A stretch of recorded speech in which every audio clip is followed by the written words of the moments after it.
Hello, everyone. Turn on the power. Start getting yourself relaxed because we're going to have a really good show today. Some really nice things are going to come about from this show that's going to set some things clear. First, this has been a crazy week. Funkdefino in Portsmouth. Yo, that was off the chain. I could have still been playing there from now to the other night on Saturday night. I flew in for that gig. Fabulous. Tony Broad, Russ, the gang, the staff, Kylie, his fiance. That's Tony's fiance, Kylie Cox. Incredible. And I want to wish them a wonderful and safe holiday in Turkey because they're out there right now.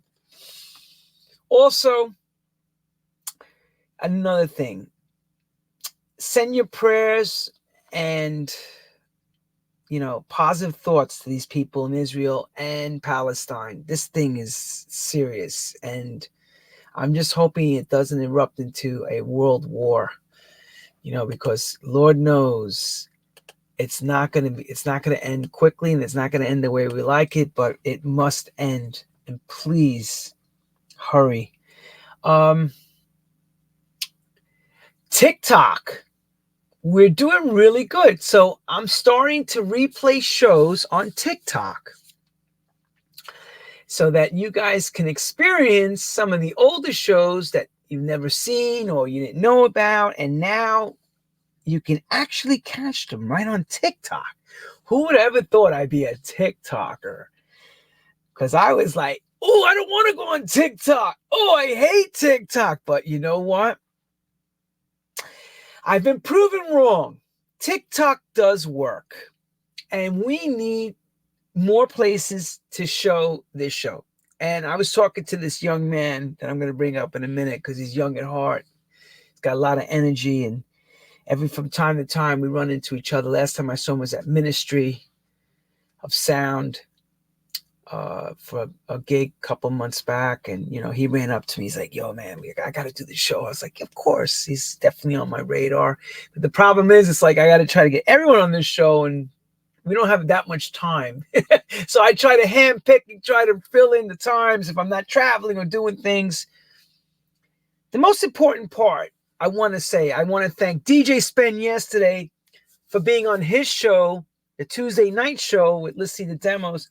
And he said something to his viewers, and I want to thank him for. And he said, Lenny Fontana, through the 1990s, led the pack, right? And so he was talking about me as a house DJ and record producer, because in those days, it's all I ever did. And eat, breathe, repeat. Got on a plane and did it week to week, city to city, strength to strength, ran to record labels, did all that stuff. But he said something that really was profound. He said, now trailblazing with his new show, True House Stories. And he is a trailblazer. I take that to heart. Nothing comes close to what we have produced for this show. And I'm so glad all of you realize the importance of this show and what this show brings to all of you. We get to unearth history from time to time, things that never were written, never were said because of circumstances, situations. And the wonderful thing about it is that we get a chance on this show because I don't cut off my people. And you'll hear why. Because I always wanted to make sure you felt that we were in just having a convo. A conversation, me and the camera. It's me and you. Just like I'd ask you, hey, how you doing today? And then you'll tell me, and we'll just start talking and chat and shop. And that's the way it needs to be. So, welcome to True House Stories. I'm Lenny Fontana, coming out of New York City. And New York has an affection with the UK. Back and forth, Chicago too, and I've always seemed to be like, why are you always going New York, Chicago, London? New York, Chicago, London. Well, a lot of things happened in these three cities, New York City, Chicago, and London. There was a time in the 90s where you would go see, may he rest in peace, Paul Trouble Anderson on Wednesday night at the Loft doing his thing, rocking those sounds and playing everybody's new American records. And you're sitting there going, oh, that's my record. Oh, that's Jovan's record. Oh, that's such and such's record. And it's Booker's record, or Phil Asher, or whatever it would be. But it was like that was like the Paradise Garage of the time in London. And this is why I'm coming to this now. I'm bringing up this man who started in the 80s playing reggae, okay, and R&B. Cutting dub plates before they were called acetates, just called cutting dub plates, doing his thing. And in the 90s, like everything else in life, dance music is becoming the profound thing that everybody's getting into on both sides of the ocean. It's becoming more accessible and more in your face. And it makes it a lot easier to want to be part of something that's all around you. And it kind of lends itself to the musics of R&B, soul, reggae. It has the smorgasbord, I should say. So wherever you follow your allegiance to, if it's reggae, you'll find, believe me, Raga House or something that would make you say, that works for me. So this man, Booker T, found his place. And it's not like he left reggae behind. He just stepped up into the rest of us and said, I'm going to take a piece of this action and I'm going to do it my way. So without further ado, I'm going to bring up the man himself, Booker T. Hey, what's happening? What's happening, bro? Hey, what's up? Easy, Lenny. How are you, sir? You all right? My friend, how are you? Everything good? Yeah, man, I'm fine. I'm here. Just chilling, I'm here ready for you now. That's important that you say that, because we were talking off camera about being still left and being here. Yeah. I was talking about Trouble. Trouble's no longer with us, of course, but he was a very part to this house music thing, right? Yeah. But let's not bring tears. Let's actually celebrate life too. Let's talk about you. That's right.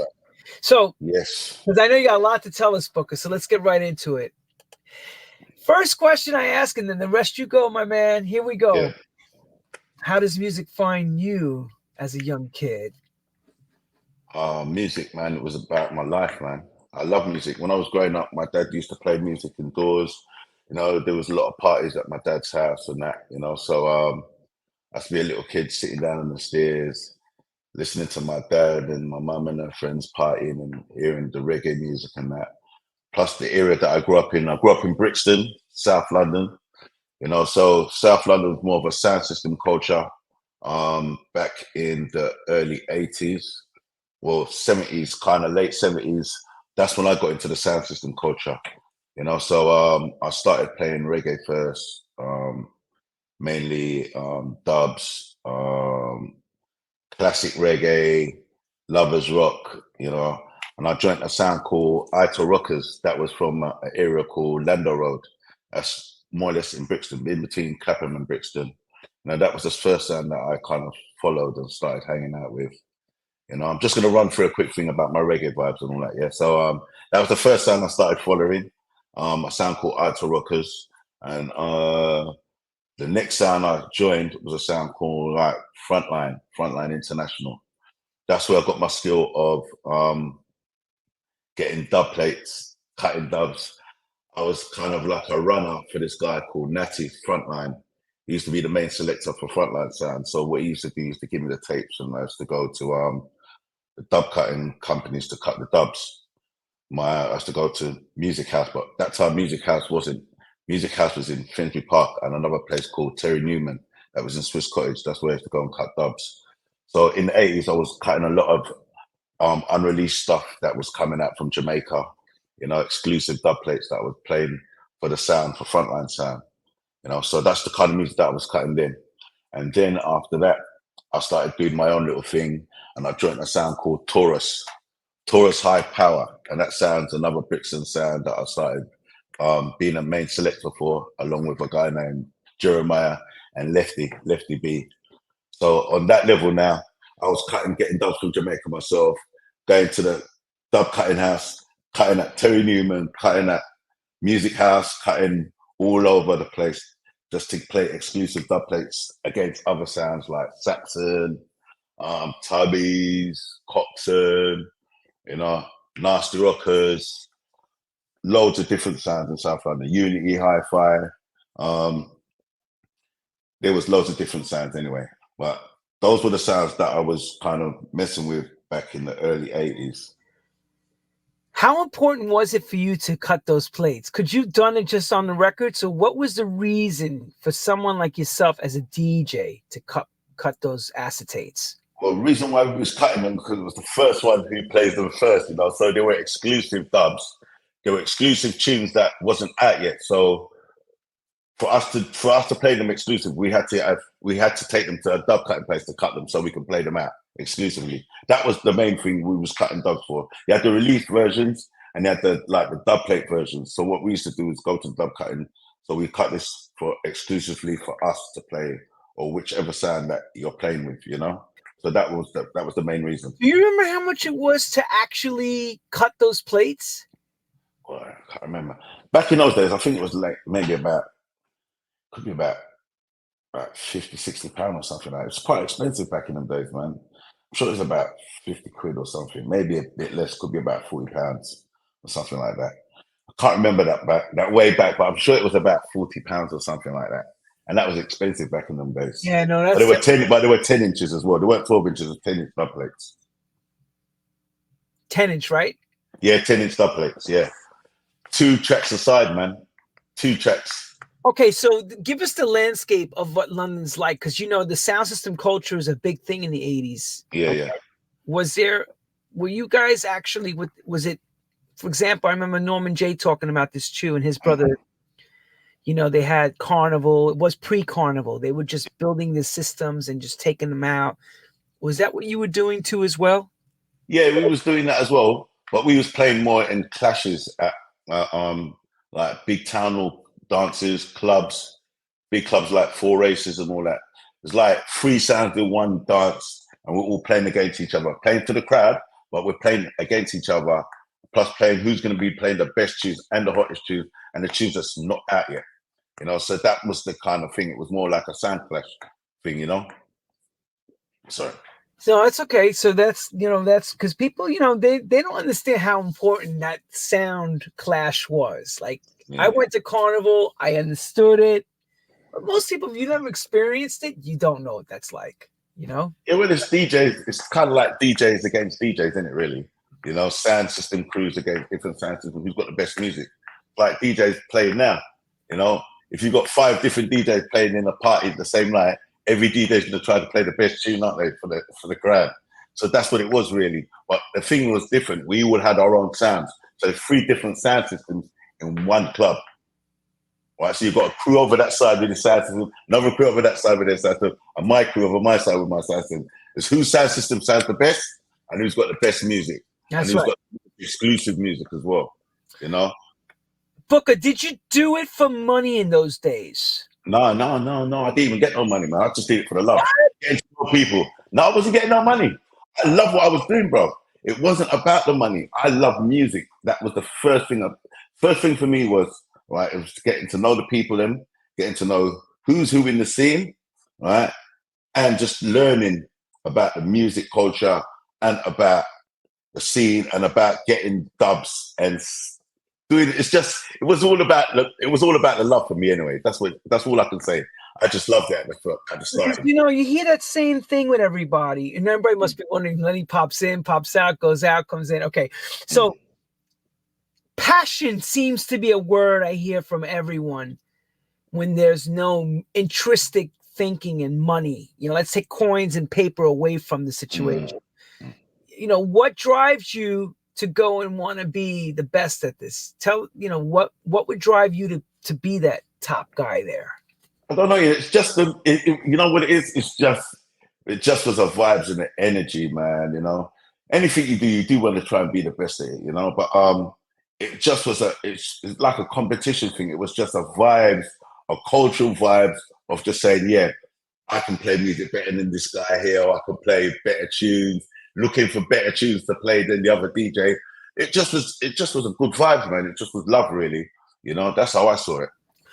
In the time of the 80s, was London with this music, especially club owners and stuff, did you guys find it a bit racist with some of the owners letting you guys come in there to bring in Oh, that sound? It's true. I got to bring it up. yeah, It's true. yeah. It was hard for us as black youths back in even in the 70s and 80s to get these clubs that you can play in the West End or in the city and all that. Most of the reggae dancers were mainly in either town halls, small clubs in the area like Brixton or maybe Dalston, where mostly black communities are, you know. So it was really hard to get into those places, you know. So what we usually did, we did blues dances, dances in houses, party dances in houses, and just clubs in the area that hosted where a lot of black people lived.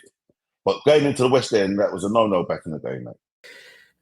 Is it because the element that would come out, would it be more of a militant type of atmosphere? Like, you know, some of the hip hop events of today, you know, with gun running and stuff, or is just that they No, it wasn't that. No, back those days, it wasn't really any of that gun running stuff. Back in the 80s, it wasn't that really, man. No, no, no. It was just more like they just didn't want too much black people in the same place at the same time, man. You know what I mean? But you know, at one stage, back in those days, it's either you were into soul or you're into reggae. You know, there weren't no house, there weren't no jungle, there weren't no garage, there was none of that back in the day. It was either soul or reggae. You either like soul music or you either like reggae. There's a lot of black guys who was into soul music, you know, and there was a lot of black guys who was into reggae. You know what I mean? But most of us all grew up on a sound system culture. Paul Trouble Anderson grew up on a sound system culture. You know, he had his sound system back in the days, Trouble Funk, you know. There was loads of us, Bobby and Steve, most of us grew up on sound system culture, you know, through the Caribbean, through our Caribbean parents, our families from the Caribbean and that. You know, most of them grew up on soca, soul, reggae. You know, there wasn't none of these other music then. There wasn't even house music then. So, you know, it was only two vibes. So did you at that time, were you going back and forth to the West Indies? Like, and were you around, like, for example, Sunsplash and that stuff that was No. Later on in the 90s, I started going to those things, you know what I mean? But in the 80s, I didn't really, you know. My parents are not Jamaican as well. My parents are from Guyana. Guyana? Right? Okay. Yeah, Guyana. My parents are Guyanese. Yeah. But my parents grew up on soul, reggae, calypso as well. You know what I mean? My dad bought a lot of soul music. My dad's a big fan of soul music. You know, all the early the OJs, a lot of the Philadelphia International stuff. My dad loved all that stuff, you know what I mean? And all the James Brown, Funkadelic, Parliament, and that. You know, so that's what my dad grew up on. My mum was more into Teddy Pendergrass. She loved all the love songs and all that, you know. But they both still were into soca and reggae as well, you know. So that was the styles of music that we grew up on. It's funny you mentioned that because in New York, there was this white DJ that was playing some of the most funkiest Jamaican things and, you know, soca and all that. Yeah. And his name was Bobby Condors. I've heard of him, man. Bobby Condors, yes. And everybody thought Bobby was a black DJ. And when Bobby came out, he was as white as day, and he used to wear his hat to the side. But Bobby was just Jamaican. Yep, the legendary Bobby Condors. Yeah, he's into the reggae big time. There was that time in the scene that this music was finding its way from dance hall into dance. That's why I want to know how Gary Booker T finds his way from dance hall. Where's the transition into dance? Yeah, well, you got to remember, music started to change. Everything started to change. The explosion of hip hop. When hip hop came in, that was a new flex for me. I didn't hear this kind of music before. It was like me and my friends said, "Wow, this music's great. We need to start letting go reggae, man, and start going to these these hip hop raves and all that." But this was the early hip hop parties and all that I used to go to. That's how I met Paul Trouble Anderson, because Paul Trouble Anderson was playing hip hop and boogie and funk back in the day. You know, so this is in the 80s as well. This is how I got to know Paul Trouble Anderson. I started to go to Kiss FM. I think Kiss FM just started then. All the pirates started to come out and all that. That time let me explain something. I was on a station called Phase One Radio. Yeah, Fabio, Groove Rider, DJ Crime, Commander B. A lot of us from South London was on that station. That time I started playing soul and funk and boogie. That was that's just before the hip hop explosion. And as soon as hip hop came out, I jumped into hip hop, started to play a bit of hip hop and R&B. Let me just jump in. Yeah. Phase Radio. What was that? East London, West London? No, South London. South London. Phase One Radio was South London. South London station pirate, yeah, right? Yeah. How the days big? of the pirate station. How big of the wattage was it? How big? Or how small? We was more or less majority of London, you know. We was in South, but you can hear us all over London. There was the main stations. You got LWR, you got Rock to Rock, you got Kiss, Phase One, you know. But we was playing on the station that we was playing a lot of rare groove, soul, funk, boogie. We had a bit of reggae on there as well. But that time, I kind of left the reggae scene, and I got into the rare groove. But at that time, was Fabio and Groove Rider playing? No, there weren't no jungle or no drum and bass. They were playing. Yeah, Fabio and Groove Rider were playing funk and disco, man. Fabio and Groove Rider, because Fabio used to play after me. Eh? I do Fabio and Groove Rider on the show. I want to hear them say that. Yeah. Funk and disco? Yeah, man. Fabio. Yeah, because that's what was playing back in them days. Fabio, shout out to Fabio, man. Fabio knows his music, you know what I mean? Fabio's been playing funk from way back, you know, from back in the early 80s. He wasn't even really a reggae man. He was more of a funk, boogie, disco and all that, you know what I mean? Fabio's a great DJ, man. But yeah, we all was on the same station, Phase One. I'm not questioning his skill. We know he's I know that. But I'm not giving him his flowers. I want people to know, because there's a lot of people that came in later. Probably Rider playing jungle. That's not it. Nah. If you don't know that, man. Jungle yet, guys. Yeah. There wasn't even jungle. There wasn't no drum and bass jungle back then, man. You know what I mean? So so we all was on the same station. We all DJ'd on a station called Phase One. That's where I sharpened my skills playing soul. I left the reggae scene. I jumped into the soul thing, started to play the rare groove. I was on the rare groove scene with DJs like Mystery, Touch of Class. There was Mastermind. There was Trouble Funk. There was loads of Beat Freak. There was loads Rap Attack. There was loads of these hip hop and funk DJs playing a bit of boogie and all that back in the day, you know. So I got into that kind of vibes, you know. And where was that then? Where was that? That was back like 80, 84, 85 or something like that. 80. Okay, so here's I'm gonna play like your dad. Here we go. Oh, we go. I'm very, very impressed with my son. Who taught my son how to mix records? Booker, who is your guy that you either saw or picked up the art of blending? Not reggae, dance music, because you're leaving them. It's a different. I'm telling you. Paul was one of them. Well, I've got to say it's DJ McIntosh, man. CJ, he's another one who I kind of learned and saw who was mixing that. And this was back from the DMC days, you know, of hip hop and all that. You know what I mean? CJ McIntosh was a big influence on me playing, spinning and mixing and all that as well. Plus Paul Trouble Anderson. Thank you for clarifying that. Yes, everyone. Yeah. CJ's real name is Chris McIntosh. Yeah. The DMC champion, I think it was 85 or 86 before he had 86, yeah. Before he had Pump Up the Volume, Yeah, Mars, yeah. Okay, so you're coming from a generation of Techniques turntables and needles. That's right. Yeah. There was no such thing as a sync button. No. Mixing, man. You have to mix on those decks, man. You know, Techniques. You know, if you couldn't mix, man, it don't make sense. Using the decks, those decks, you have to know what you're doing, you know. But I came from that scene of mixing on the decks and all that, Techniques and all that. Pitch control, not touching the platters and that, you know.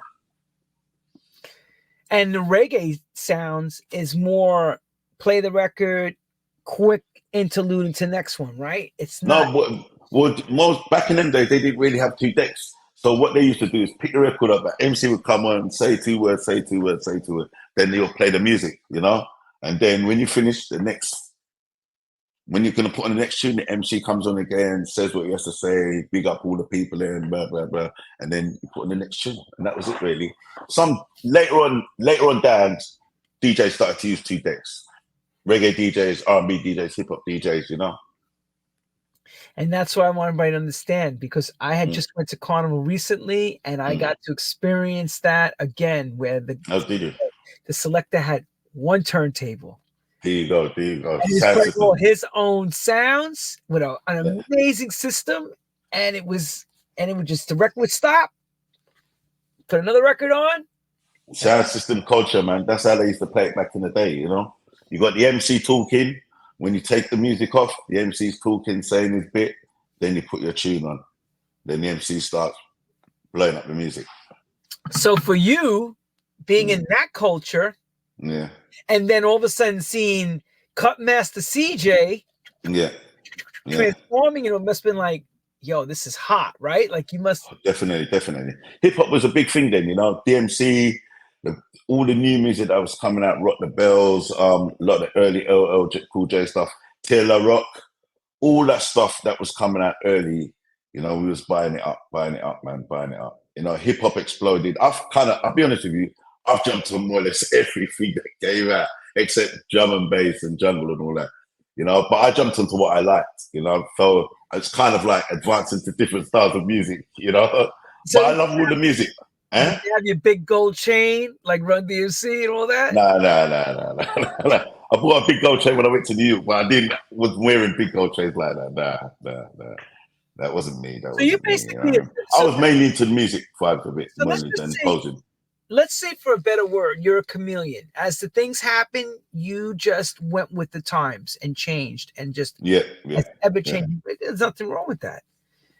But when is it? It was new styles of music, innit? It was just new styles of music that I like. I still love hip hop now. I collect hip hop, but I only collect most of the hip hop I've got is mainly the old school stuff. I like some of the new stuff, the mumbling. I'm not really into that mumbling rap, but I like some of the new stuff. But I still collect R&B and hip hop. I'm still into a lot of hip hop anyway, and R&B. Coming from that Curtis Blow, Run DMC, all EPMD, all those type of acts. So mumbling hip hop is a difference. It doesn't sound hip hop. No, it doesn't. The beats don't even sound the same as well. You see, because I'm into making beats, I'm into the stuff that Just Blaze does, Premiere. I like all that kind of old school vibes as well, you know. So I've always liked hip hop from the day it started till not up till now, but I still got a lot of classic hip hop tunes in my collection. Okay, Booker. What was the first house record you bought on this quest?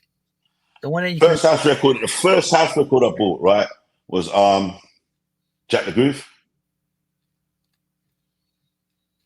Okay. Was that Steve? I'm sure that was Steve Still Curly's Jack the Groove, was it? That's Chicago house track.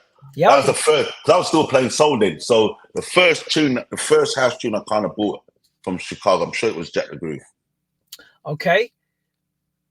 When do you start actually physically mixing Chicago house music? I need to think about this, you know. Starting with the acid and the acid house raves in '88. That's when I really got into it. Fine. Yeah, that's when I really got into it. I got into the Tyree Cooper stuff, a lot of the hip house stuff back in the early, coming from Chicago and all that. You know, I was into a lot of Chicago house in the early '80s. You know, the acid house stuff and all that, and a lot of the Ralphie Rosario stuff as well. Like, used to hold me. All those stuff were big in the UK back in the '80s. You know, and Diva and all that early stuff. Then I did like some of the Ron Atkins stuff as well from Detroit. I was feeling some of that stuff because a lot of that stuff was playing in the acid days as well. Okay, Booker, in the UK, yeah, who brings you or invites you to the first house gig that you actually see this going on and you go, ooh? No one invited me, you know. I just wanted to jump on the scene because no one didn't invite me. I'm telling you, you know something. You know, listen, this is how it went, right? Just word of mouth. But the thing was as well, a lot of the DJs who I knew who was around me at that time jumped on the same thing. Fabio, Groove Rider, Jumping Jack Frost, they all were playing house music. They all jumped on the acid house thing. That was the first thing that came out in London, in the UK. So we all jumped on that. Even Paul Trouble Anderson. I knew Paul before he was playing house music. So it's like word of mouth. Everyone jumped on that scene, man. You know what I mean? When we're hearing about these acid raves and all that, we all started to go. You know, started to buy the music and then started to go to parties and that. I wasn't really getting no bookings on that scene at that time. You know, I think the only rave that I played at that time was an energy party, right? A Marchioness. It was a Marchioness dance. Some people died on the River Thames on a boat called the Marchioness, and these promoters called Energy did their first party. Well, it wasn't their first party, but they did a party for the Marchioness, and I got a chance to play on that party. So, what was that experience like for you to play your first event with dance? Bro, it was scary, man. I'm not gonna lie, right? 10,000 people. And this was in I'm sure this was in Chelmsford. It was in the air dome, man, a big air dome, man, 10,000 people. And that was scary. And I didn't get a chance to play till about 7 o'clock in the morning. I was waiting my turn, man. And I'll tell you something, you know what I was playing after? Who I was playing before? I was playing before a guy named Frankie Bones. You know Frankie Bones. Staten Island, New York, everybody. Right. Frankie Bones. And Mel was his manager. And they were going mad at me, telling me, "You're playing shit, we want you off. Get off, get off, get off." And if it wasn't for my friends, them guys would have tried to get me off. I wasn't the best. It's my first time playing, you know? So, yeah, that's all I was playing on. That's all I was playing before. Booker, describe, if you can remember, the experience of walking up there and what was going on in front of you. Describe it all. Come on. Bro, walking up there with my record box onto that stage and looking at 10,000, 15,000 people going crazy. It was, to be honest with you, brother, it was scary. But, you know, this is what I wanted and this is what I wanted to do. So I just went in and played my first tune. And I'm still, to this day, I can't remember the first tune I played. But yeah, it was an experience and a half, man. You know, I've never played to that many people before, but it was the best. It was the best experience in my life. What record was it that everybody went? Well, I'm trying to remember, man. I can't remember, man. It was a black because I'm telling you, I didn't play the best set. I didn't play the best set because it was my first time playing, man. So I know I must have played tracks like "Come and Get My Lovin' Tonight." You Used to Hold Me.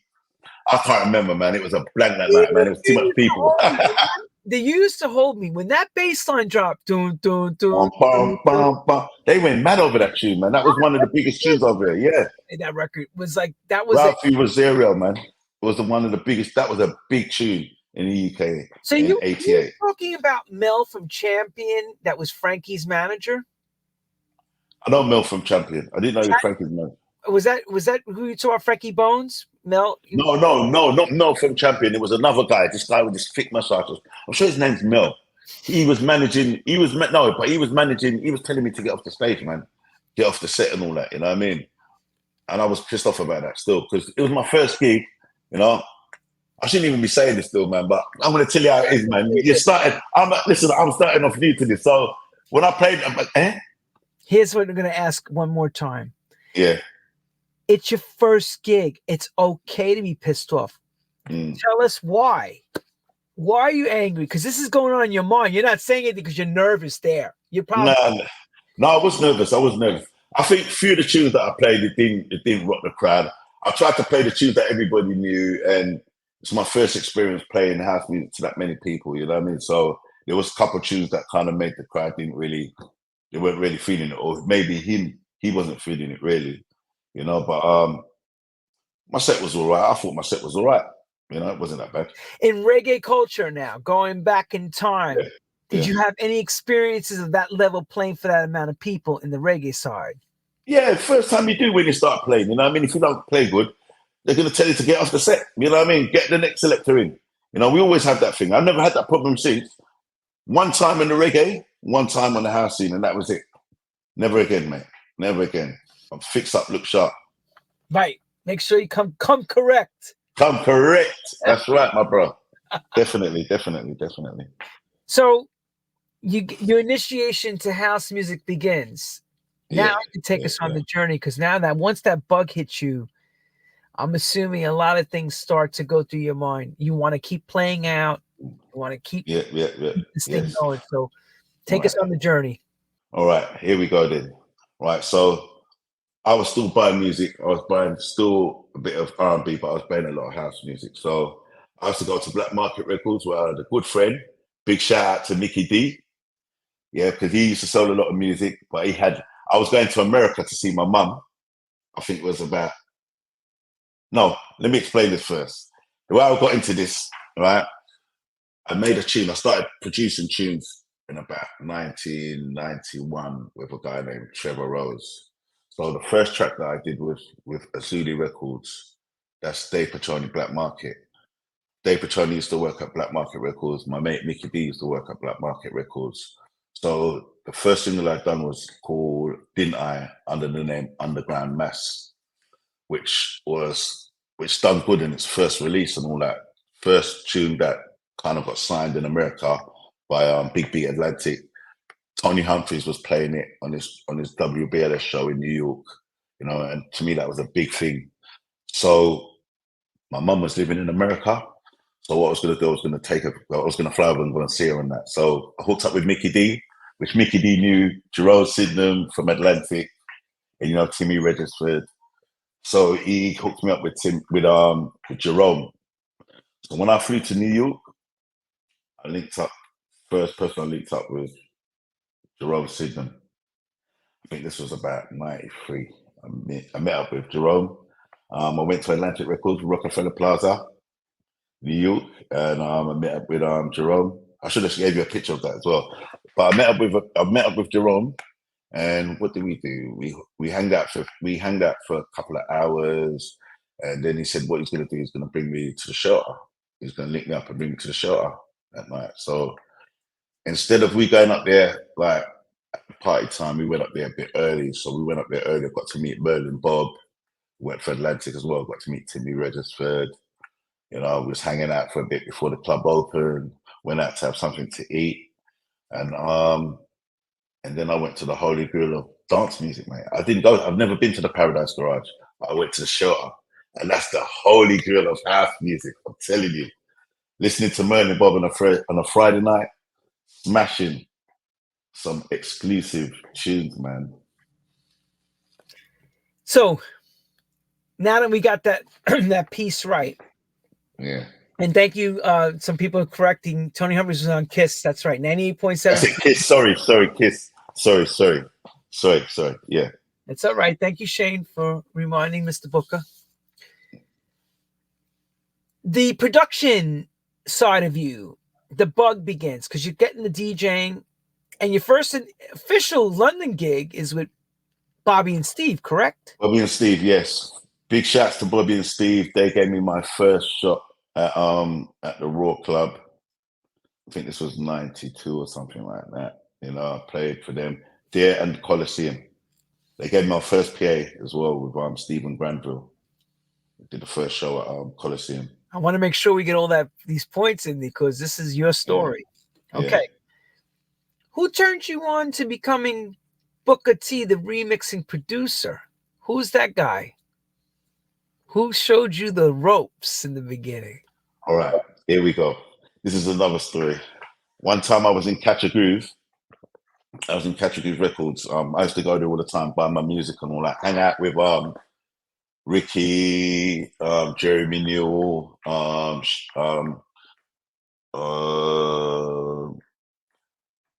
else used to hang out with in there? Well, I hang out with a few people You in mean there Abby anyway. Shaw? Abby? Yeah, Abby. Sorry, yeah, Abby, man. Flowers to Abby as well. He was another one who kind of really looked after me and gave me a lot of good tunes to play out back in the day. Yeah, so it was Abby, Ricky, and Jeremy Newell, And one day, Ricky used to live upstairs from Catch a Groove. He used to have a flat upstairs. So I went up there with him one day, him and Danny Buddha Morales. And when I went in the room, they were doing something else. So I popped my head over and I said, "What's that?" And he said, "This is an MPC 60." So I said, "What's it do?" He says, "It makes some serious beats." So he started to play a beat on there, man, him and Danny. And I thought, what the fuck? So straight for Sweet. And I said, what's this? This beat is bad. Shout outs to Ricky Morrison. He was the one who made me buy my first MPC 60 drum machine. Yeah. And I know how important that Catch a Groove apartment was above, because that was man. Tony Humphrey was doing his master mixes. People hanging out in Ricky's apartment. Yeah. Danny was up there. Benji was up there. Benji passed up there. So I went up there, and Ricky was playing all these beats, man, that he was doing, man. And I thought, this is heavy.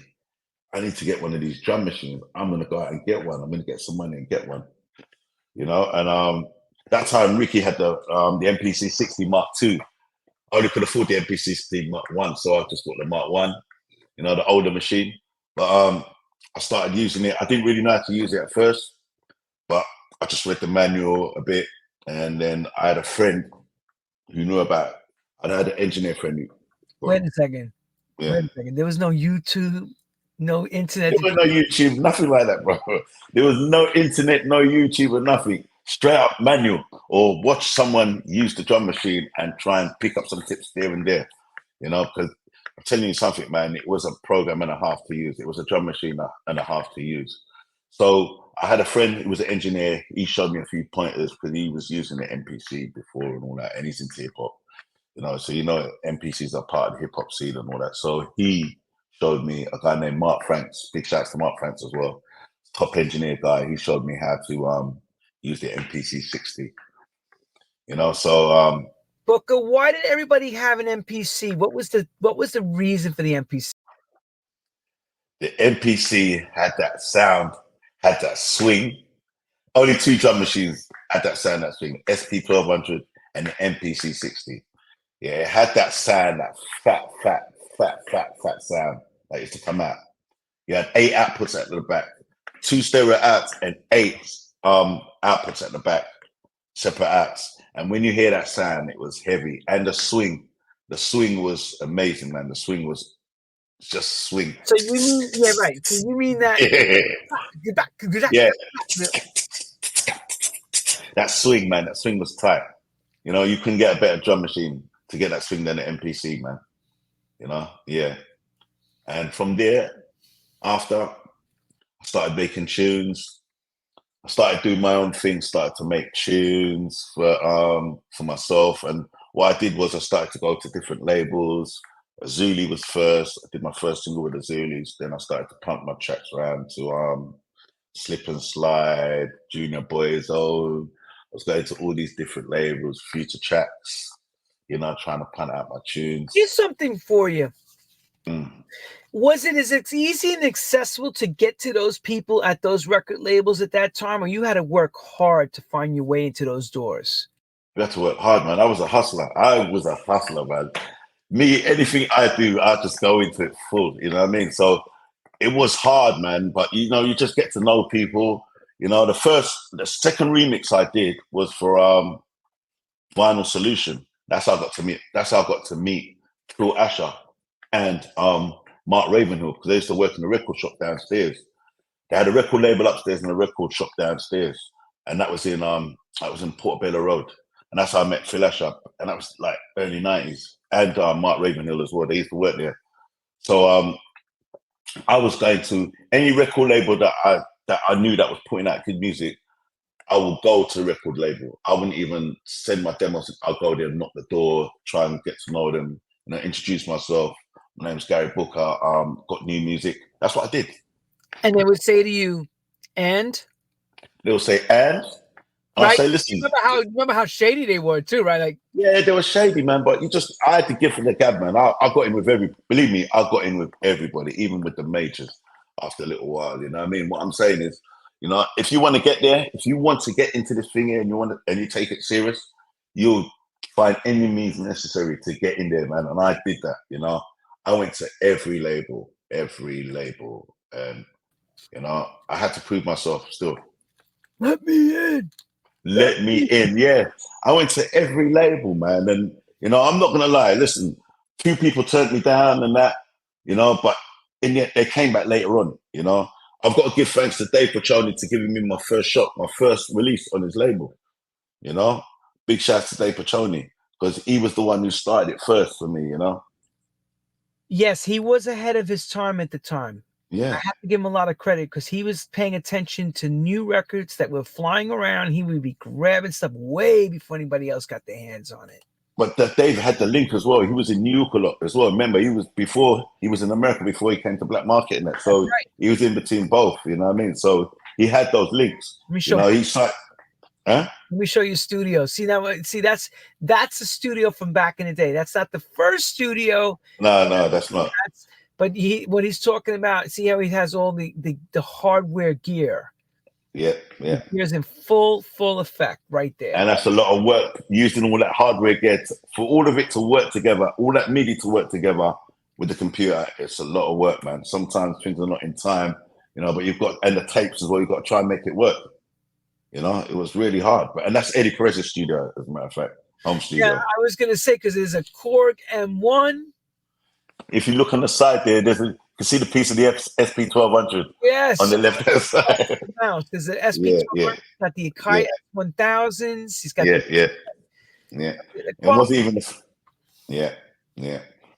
So from this story anyway, so I started doing a lot of stuff with different labels. Like after I did the track for Vinyl Solution, I did a remix called Living for the Moment. And Victor Simonelli, he was another one. Got to send big shout outs to Victor Simonelli, who I really rate musically, you know.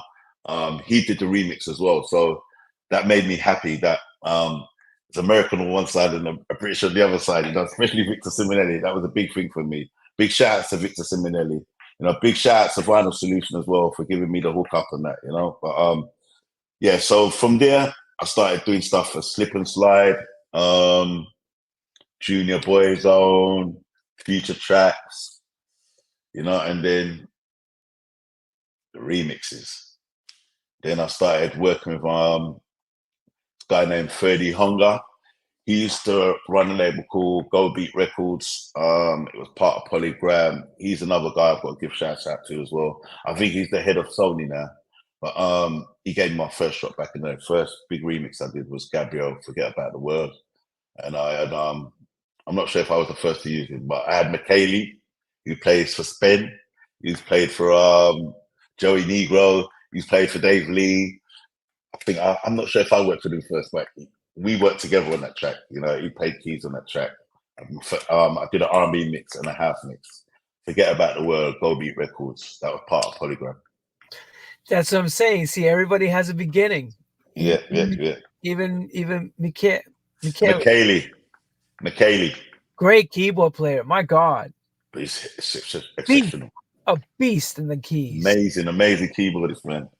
Italian keyboardist. Oh, look at you. You know? Yeah, he's great. He's a great keyboardist. I make it right. Don't worry. Yeah, and after that, but hang on. Let me get on. Yeah, go on. Keep going. I was going to say, and not too far down the road, he's not the first, but he's the second British producer. Strictly Rhythm. So Strictly Rhythm. Yeah. I did my first track for Strictly, and shout outs to Phil Cheeseman, because Phil Cheeseman was the one who signed it when I was going to the Strictly office over West London. You know, he signed my track, a track called Tearing Me Apart, Inner Souls. You know, what I did with my friend called Bradley Carroll. We both did that track together. And that was when I took my second trip back to New York to go to the Strictly Rhythm office. You know, and oh yeah. No, go ahead. Okay, yeah. So so when I did that track, Phil Cheeseman was in America, so I told him I'm coming over. You know what I mean? I'm just gonna go over and come and hang out for a bit. So I went to New York, went to the Strictly Rhythm office, met Gladys Pizarro, Roger Sanchez. I already knew Roger anyway, so Roger Sanchez was in there. Was shocked to see me in there, having a little chat with him and that, you know. And Gladys said to me, "Listen, you're part of the team now. I want you to come somewhere with me tonight." And said it's the Underground Network party. You know, so I said, wow, yeah, I'm definitely coming. So I was staying at my auntie's in Queens. So they came over to Queens and picked me up, and then we all left and went straight to Underground Network. where that was another party of bare top DJs, producers, everybody was there, man. I couldn't believe it. I saw everybody. Louis was there. Louis was playing. Kenny, Todd, Armand Van Elden, Barbara Tucker. You know, I met Don Welsh there as well. They were running it. Don Welsh and Barbara Tucker was running it. That's when I first got to meet Barbara Tucker as well. At Underground Network, Sound Factory Bar. Yeah. So yeah, that was the first time I met them, and you know that was a great party at that night. I heard that night was playing. I think it was just Louis. I think it was Louis and Ted Patterson playing down there that night, or it could have been Louis and Tony Humphries playing down there that night. But that night was a great night, man. That night was on fire. So You know, big night. explain that you're New York, the whole Sound Factory thing that you were mentioning to me, and Yeah. how that really came about for you. What changed you? Because each time you come to New York, it's like when I went to London, things change in your mind. Yeah. Well, it did change me. It changed me how to make music as well. Because what I was hearing over there, man, I just wanted to make what I was hearing in New York house. That just kind of just made me want to make some deep underground vibe. I think the New York house vibes was a bit more up tempo, more bumpier. It was different, man, to the Chicago house and that. You know what I mean? When I went to New York, especially when I went to New York, all I wanted to do is kind of get that vibes, like the Muscle at Work vibes, the Todd Terry vibes. They were running things back then, you know what I mean? So that was the vibes for me at that time, you know what I mean? You know, that New York vibes, Lenny Fontana, you've got the 95 Norths and all that. That kind of bumpy New York vibe, that was for me. I was really into that vibes then. That was the energy for me at that time. So that made me change my style of making drum patterns and making my music. I was trying to I'll be honest with you, I was trying to follow the Americans, to be honest. You know? Why? Eh? Why? Because they were making the best music. That was the vibes then. You used it. We was trying to make what you was making, really. You know what I mean? But when you see what he was using to make, what he was using, what kind of drum machines he was using, and all that, then we started to kind of get it. You know what I mean? And that's when we started to make our sound a bit more similar to yours. But New York house was the best house anyway. Me personally, that's what I thought. No disrespect to Chicago house, No, Detroit, it's different. anything. It's a You different know what I mean? It was vibe. different vibes. But New York house had more of a bumpier feel, more of an up tempo, high energy feel. You know what I mean? And more of a vocally cut up kind of vibes. You know. So that's why I got into more of that New York house vibes. Okay, I can see why, and I can hear it because I heard the change happen in your sound. It went Yeah. from a real London sound. UK sound to New York sound straight away, man. It was A like, lot of people. A lot of people thought I was American. When I did my first interview on Kiss, a lot of people thought I was American, which I was quite shocked about that. You know, the first the first interview I did was with Bobby and Steve on Kiss on their Friday night show. The first interview I ever did was with Bobby and Steve. Then I did another interview with Steve Jackson on his show on Kiss. That's when a lot of the fans and a lot of people, a lot of DJs out there thought I was American. You know, and that's a which I just told compliment. them, Listen, it's a compliment. There's nothing wrong yeah, with it. You wanted to be, you wanted to have yeah, that American sound. You wanted to feel American. yeah, Well, you nailed yeah. I didn't want to feel American, but I want that American sound. American sound that's what was going on, you know what I mean? So, you know, for me to get into this music scene, that's what I try to do to make people recognize who I am. So I wanted to use that kind of American sound, the same kind of drum patterns, that bumpy sound, keyboard stabs and all that as well. And that's what I did. You know what I mean? I don't feel my way about it. Music's music, man. It's how you make it now. It's how you make it feel it in your way, you know? I just did it my way. I took sounds here and there, but I did it Booker T style. Sure, and that's what makes you your signature sound. So, Mm. what's the first record that you would say takes you from that underground level to now the household name Booker T? Well, on my track or someone else's track? Well, it What do could you be reckon? both. You could say this record did it for this, and that opened the Uh, door. t- uh, yeah, I'll tell you what, right? The early Masters at Work tracks did it for me, telling you the truth. The early Todd Terry stuff did it for me. Watcher's Point of View, the remix of that. Masters at Work's early we call it Ride the Rhythm. Ride the Rhythm. That tune was when I first heard that, man, that tune was just deep underground house. Beep-ba, beep-a-dee, ba-ba, ba-ba-da, ba-ba. You know, Ride the Rhythm, that was one of the biggest tunes for me as well. And there's loads of Masters at Work track. I was a big fan of Masters at Work, to be honest. I bought anything that Masters at Work brought out, I bought. Kenny Don't Leave Laker. They're on my radar 24 hours, man. Them and Todd Terry. And MK as well. MK's was a bad boy back in the days as well with his production as well. I loved his production, you know. 95 North. Listen, most of American house music I was into, man. As long as it was bumpy and underground, that's the vibes I was feeling. You know, so I did my own thing and tried copy, paste, do what I did to bring that Booker T vibes out there, you know. And that's important because, you know, it's like painting. You get someone to muse, you see something and you want to pull that image or some of it into what you're doing. Yeah. Make it and then caress it and make it Booker T's. That's right. So what's the big record that all of a sudden Booker everybody's calling you? Like, what's that record now that changes your life? When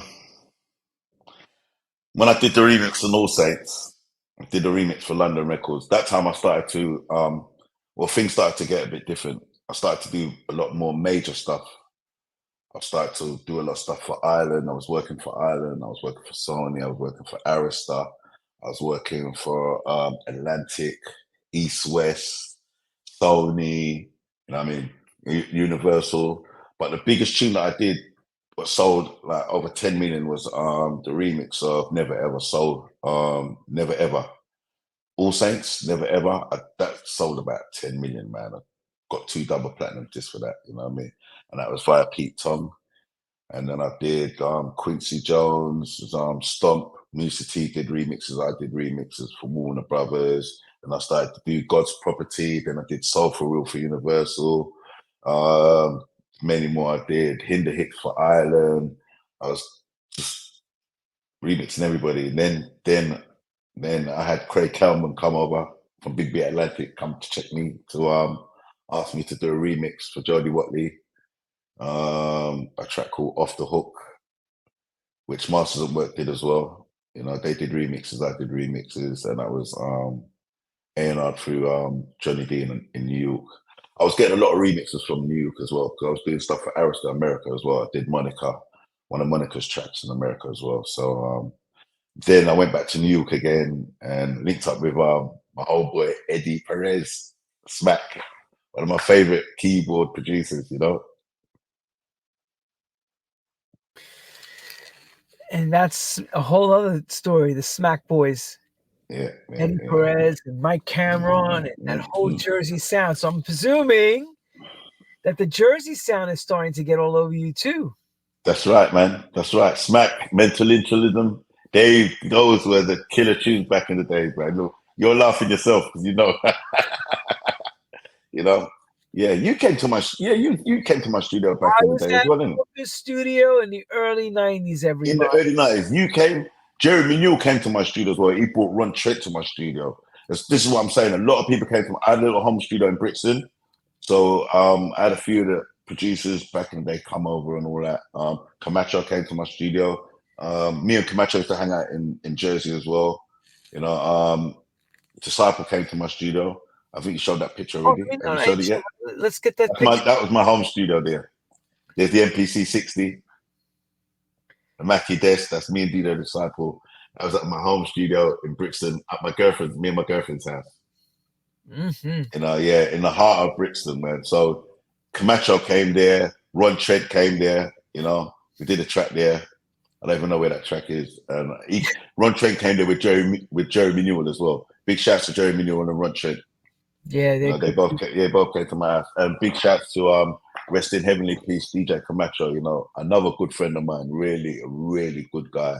You know, when I came to New York as well, he invited me to his house, stayed at his house with his family and all that, and they really looked after me, treated me really good.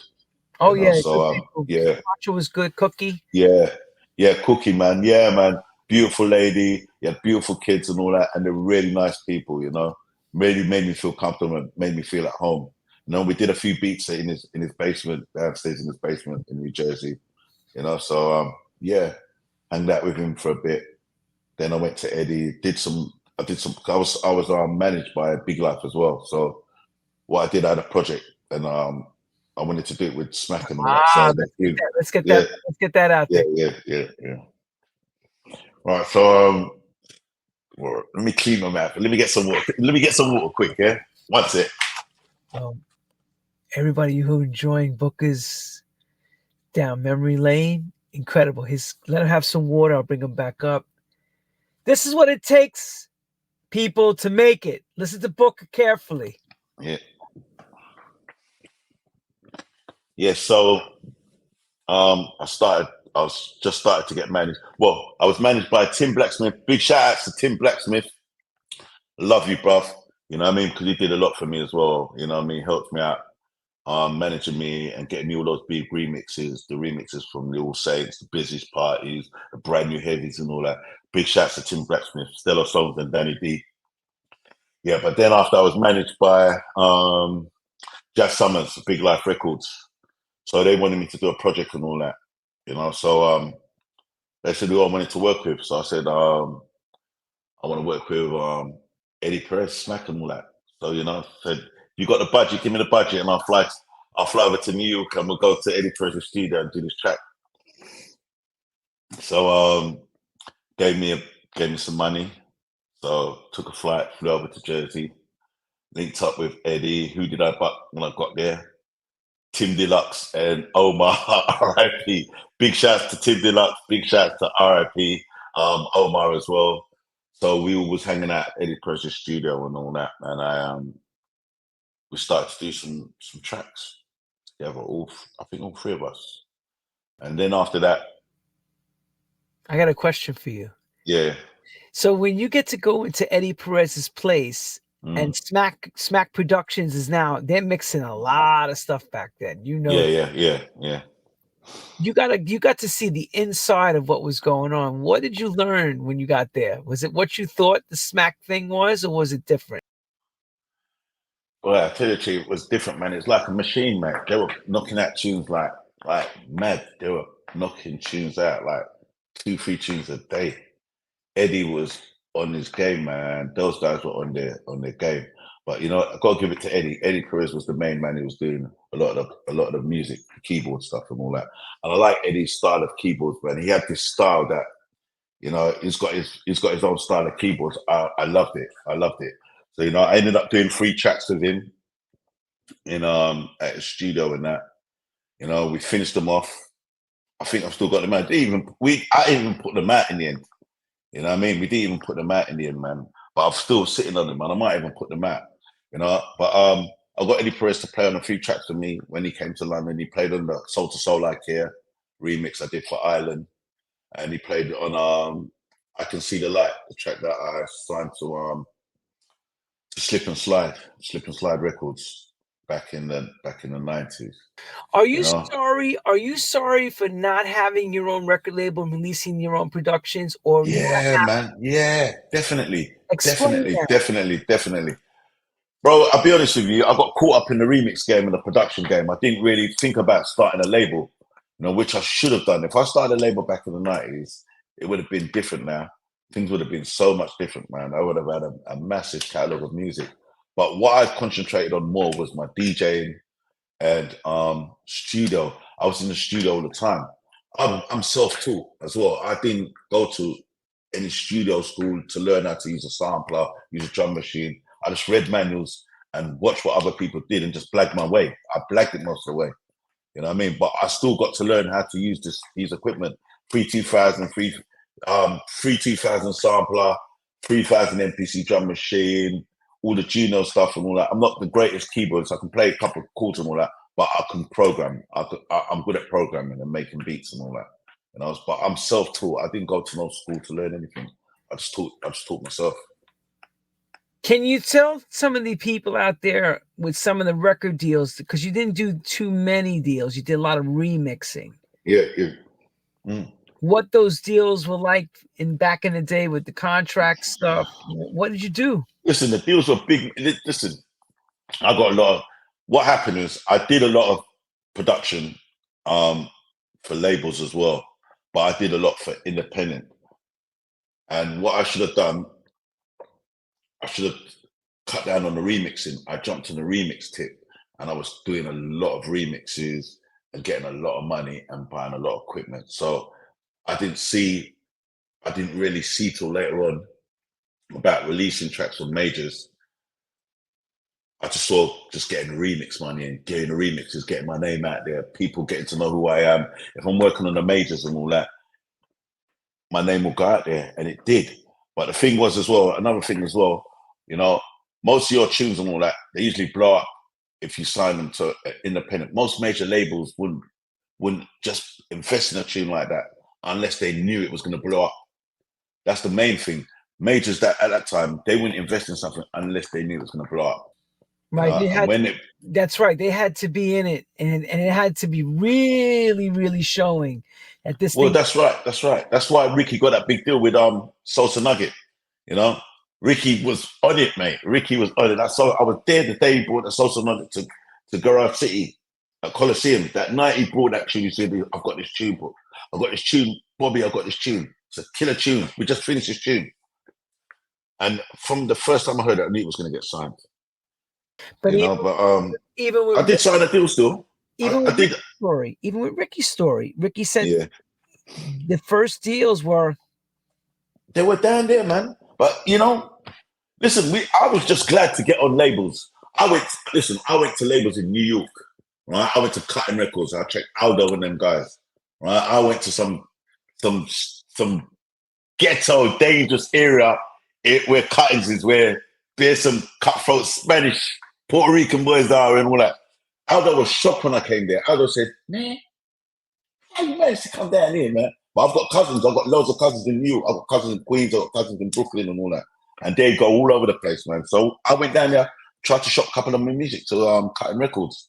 And really and truly, I wanted to get most of my tunes on American labels first. So if they see it back in London, they say, "Shit, Booker's got a tune out on Cutting, man, or Strictly and all that." We need to look at this guy a bit more carefully. You know what I mean? And that's what Ricky did as well. Most of us did that. We shopped a lot of our tunes here, and we shopped the tunes in America as well. Did you have better success with the American labels or the UK in the end? Both, man. They both helped. If you had a tune on Strictly, if a British guy had a tune out on Strictly, back in them days when you had Deep Inside and all these big tunes by Eric Morello, Louis Vega, Kenny Dope, George Murray and all that, people's looking at you in London and saying, "Yeah," you know, because Strictly was like a major independent major label for house music at that time. What defected are now, that used to be Strictly back in the day. You know, everybody wanted to put their tunes out on Strictly. How important was Gladys Pizarro and getting her attention on your record? Who, those that don't know, Gladys Pizarro was the A&R woman. She was important, very important. She was the one who signed most of those tracks. You know, even though my track wasn't signed by her, it was signed by Phil, but it still had to go through her. She had to say, yeah, if she likes this tune, they'll sign it.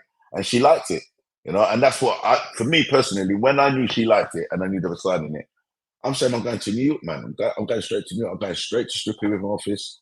I'm going to hang out with everybody, you know, get everybody to get to know me. This is what I do. That's what I do. I've always done it.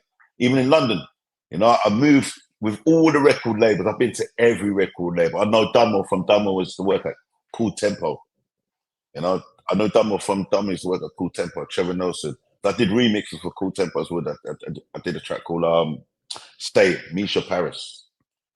Well, I did that for Cool Tempo. And here's another story after as well. I did a track called Love Shine, and I gave it to DJ Disciple. So DJ Disciple was playing this tune in New York, right? And who did he give this tune to? This Love Shine. He gave it to Roger Sanchez. So Roger Sanchez is banging out this tune, banging out this tune, banging out this tune, banging out this tune, banging out this tune. In New York, who hears this tune? Simon Dunmore, AM/PM Records. So I got a call from Disciple saying, "Yeah, man, Books, you're gonna get a call, you know, Said for me, Dunmore's gonna find it. I think he loves your track. He loves your track. I said, how did he hear that then? He said, oh, I gave it to Roger Sanchez. Roger Sanchez was playing it. I said, okay, cool. In about 20 minutes, I got a call from Dunmore saying, I like your track. Was it you that done it? I said, yeah. Can we have a meeting? Come to the office. And I went up to the office, went up to AMPM. And what did Simon Dunmore say when he got there? He said, hello, Mr. Booker T. I like your track. No, he didn't. He said,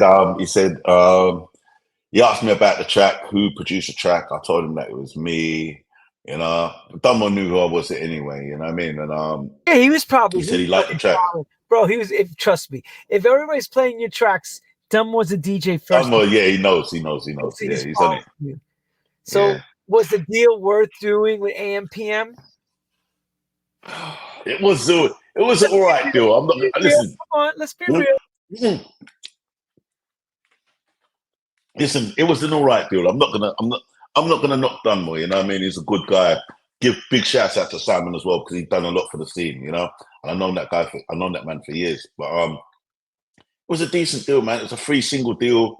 You know, option of an album. If the first single done good, you know what I mean, we get more money on top. We got a good amount of money still, and it had to split between 3 people because it was me, another guy called Bradley Carroll, and the artist who was singing on the tracks as well. So the deal was reasonable, man. It was all right. There's a free single option album, you know. So if any of the singles started to blow up, then we can negotiate for this album, you know. But we did the first single. They got Roger Sanchez. I did the mixes. I did the mixes at Swan Yard Studios. Then we went to another studio to do some more mixes. Roger Sanchez came in to do the mixes as well. Was in the studio with Roger Sanchez at the time, and he was doing the mix as well. And we got those mixes done, and then Dunmore said he was going to get Joe T. Vanelli from Italy to do mixes as well. You know, and that was it. You know, release a single. I'm not going to tell you where it went though. And then you got a big negative on the contract, which is like how much was spent to make that record happen. You know, people don't realize that amount of money that's now this record's into. Yeah, you do. 40,000 by the time they're done with all the remixes. Well, that's it, you know. But you know, the thing was though, we got a good amount of money. You know what I mean? So really and truly, no one lost. Simon didn't lose. He might have lost a bit, you know what I mean? But he made back his money, man. He knew what he was doing to make back his money. I didn't lose, you know. You know, I just think of course, you know, that's part of it. That's part of the course. One thing about Dunmore, man, he's not going to overspend something. You know what I mean? He's always going to be like a bit more careful on his spending. That's why he's got where he is to now.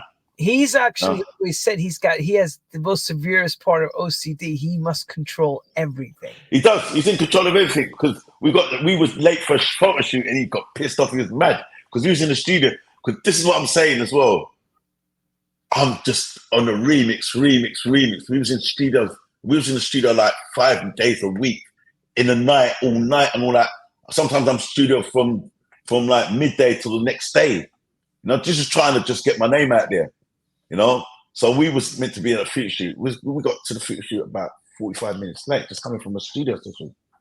Me and my mate Simon was going mad. He was getting pissed off, kicking the thing, going, "What's wrong with you? Don't you see I'm making money?" Sorry about the swearing. That's all right. No, that's okay. Yeah. No, but he wasn't like, but he's spending his money. You know what I mean? We was late for a photo shoot. We was meant to be at a photo shoot on time. We got there 45 minutes late. She was doing remixes for someone else. You know, but yeah, man, that's how it goes still, man. You know what I mean? But we got dropped on the first single. You know, the first single didn't go top 40. You know, but I was cool about it. It didn't bother me, you know what I mean? It really didn't bother me. It just was an experience, you know? For me, it was an experience. Work with him, you know, he put his heart and soul into the project as well. I can't say he didn't, you know what I mean? Guy Studios, we went back in to redo stuff, you know what I mean, to make it sound better.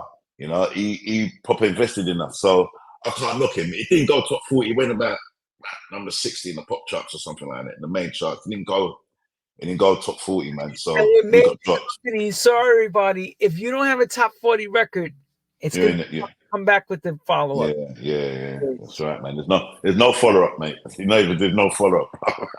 There's no follow up, you know. But you know something. It was no hard feelings, man. I still kept on doing what I was doing, and later on, Dunmore called me again. Come here. Oh, I needed to do a remix for me. Who do you want me to remix? Sounds of Blackness. Pressure. Nice. There we go. Start again.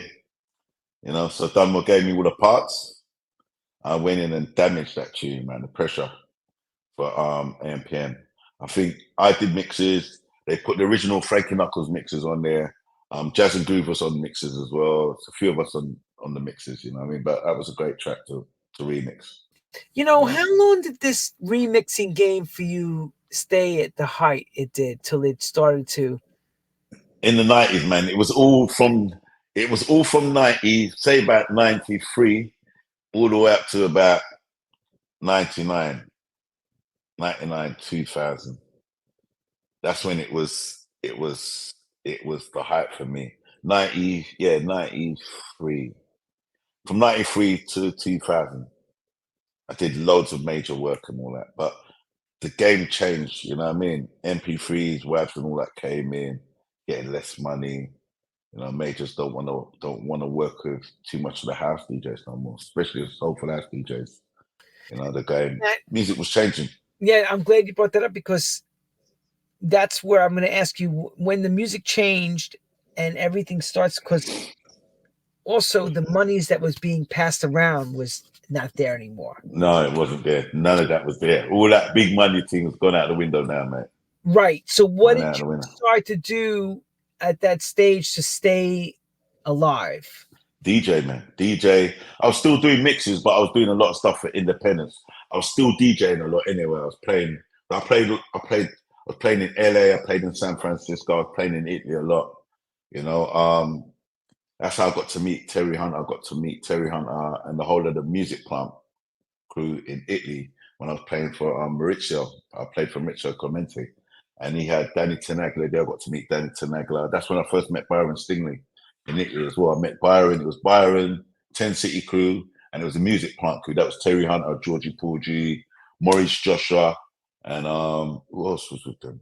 Some other guys with them, and I can't remember who they were, but they were the main guys who I met, and we all hung out together. That was the first time I met them when I went to Italy, you know, because we was all there for a music conference, and I went over there with Dave Piccioni to play.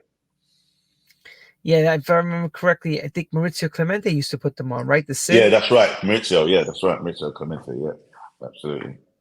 So you saw that what you began with is what basically kept you alive, the DJ. Yeah.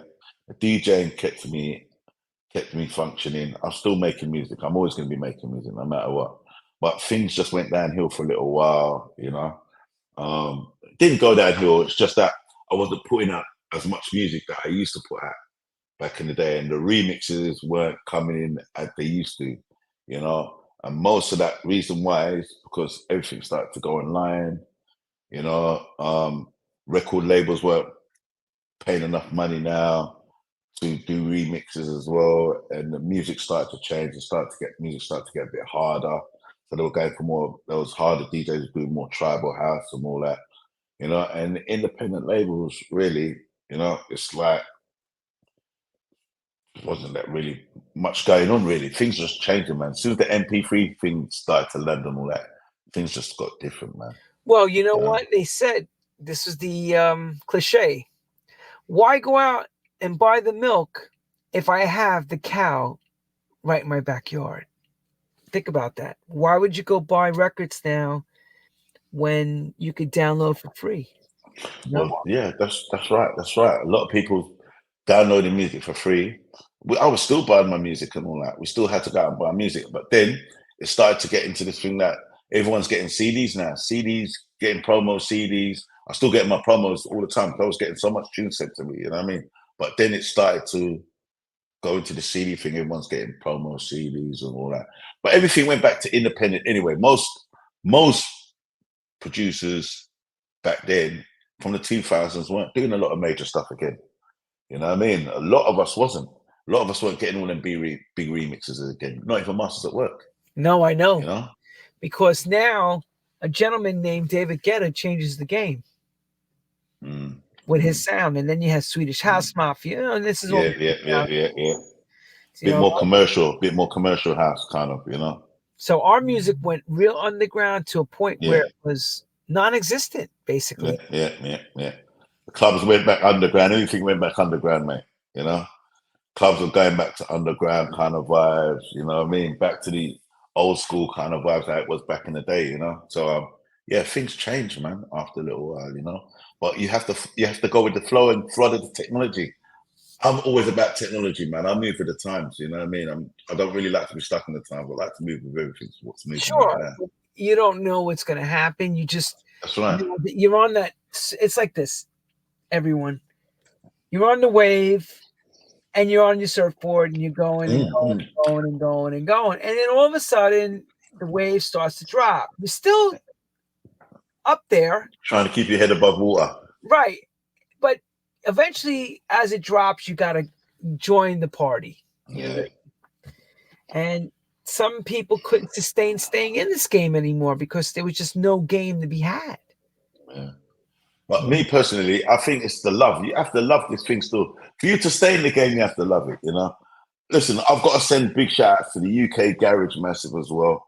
You know what I mean? If it wasn't for them, they kept my music alive, my production alive.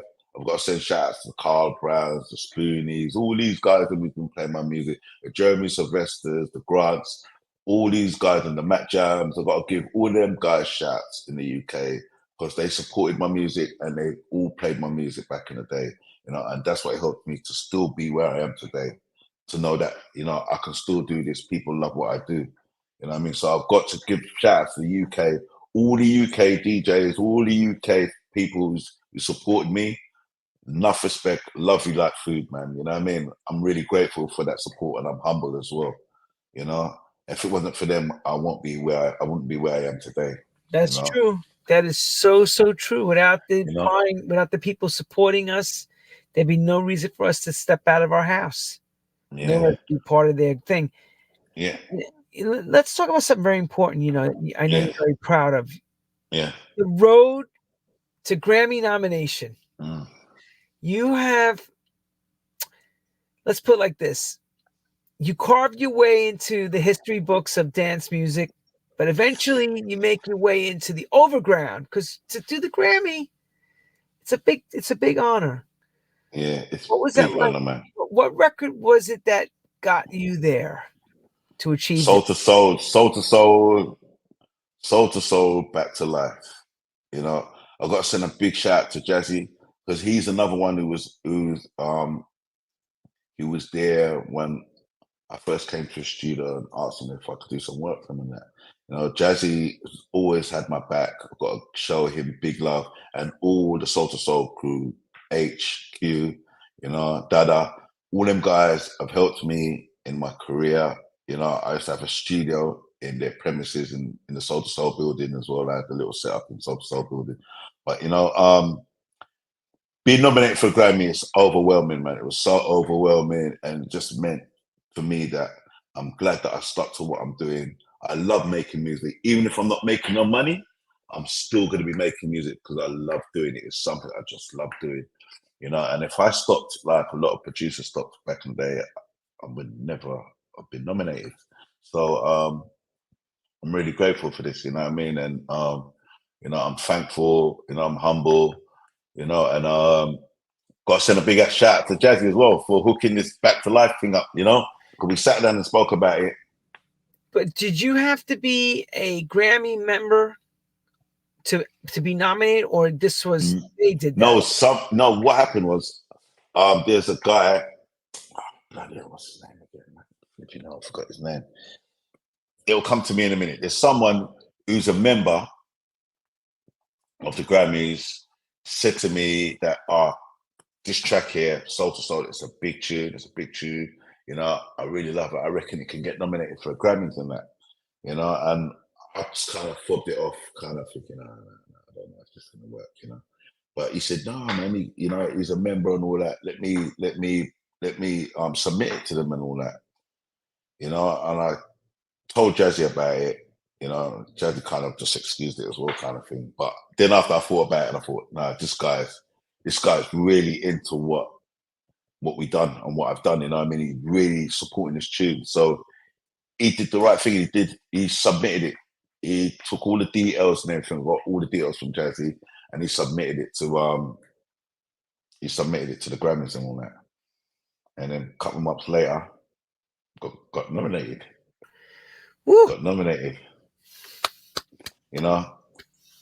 Yeah, that was the best thing for me, man. I was really happy, you know what I mean? And I'm trying to remember the guy's name now, you know. I've got my mind's like a sieve at the moment, bro. I can't remember this But guy's you're name. doing a good thing. You're doing a really good thing. You remembered a lot of good things. Yeah. A big shout out to my bro who got it, who submitted it to the Grammys, yeah.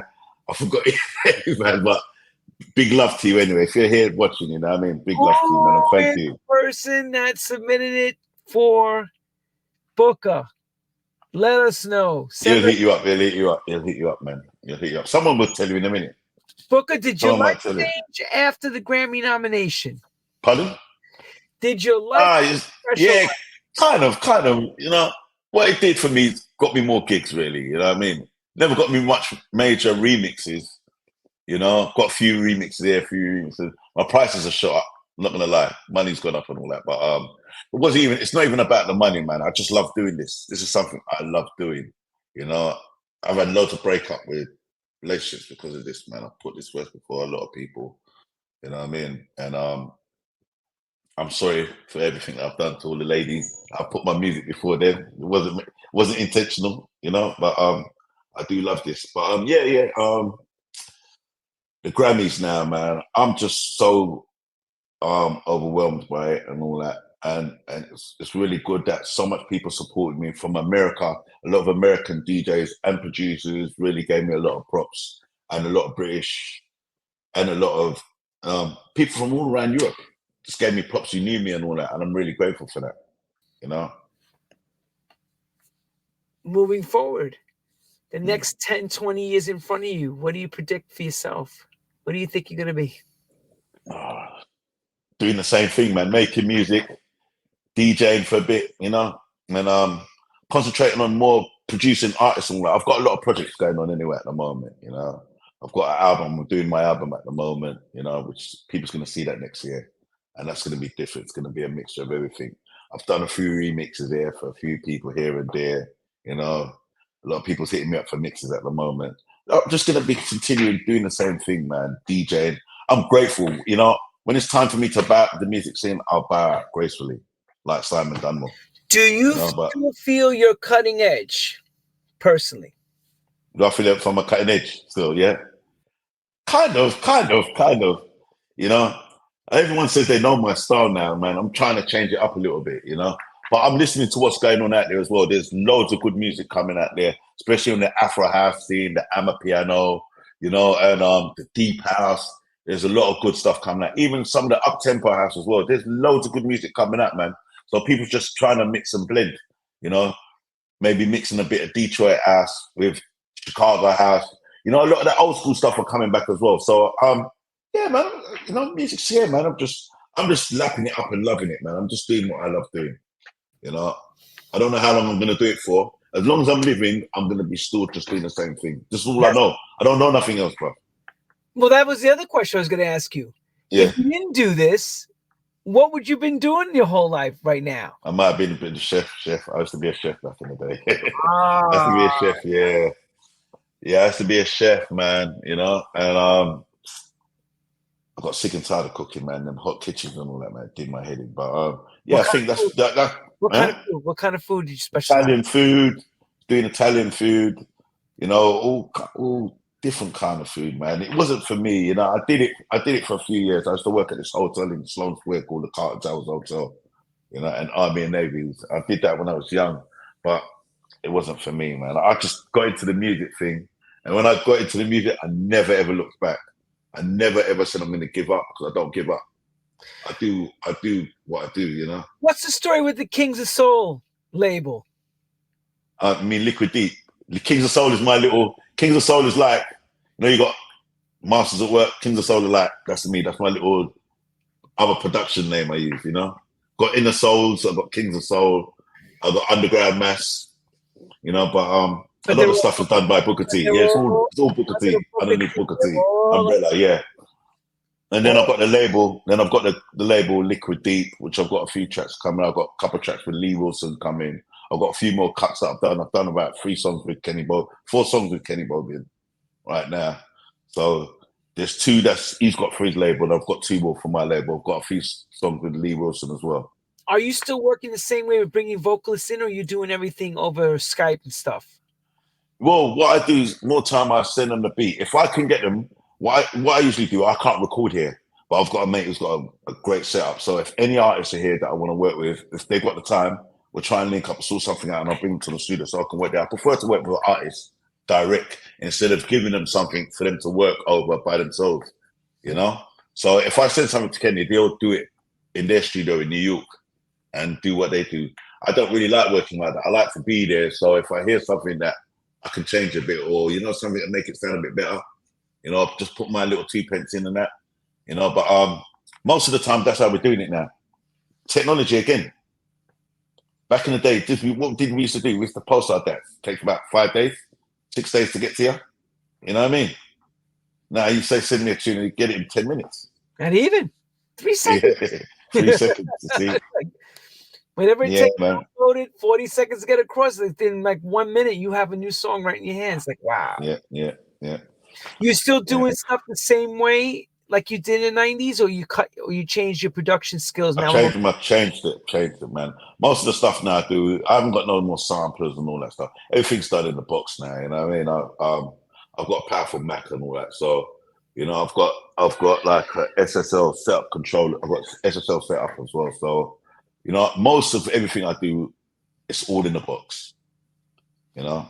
So when it goes in when I go in that box, everything that happens there goes in that box. Master, mix down and everything in the box. Save time. Are you mixing all your own stuff too? You're doing the final mixing? Yeah, I do. Yeah, I do most of the mixing.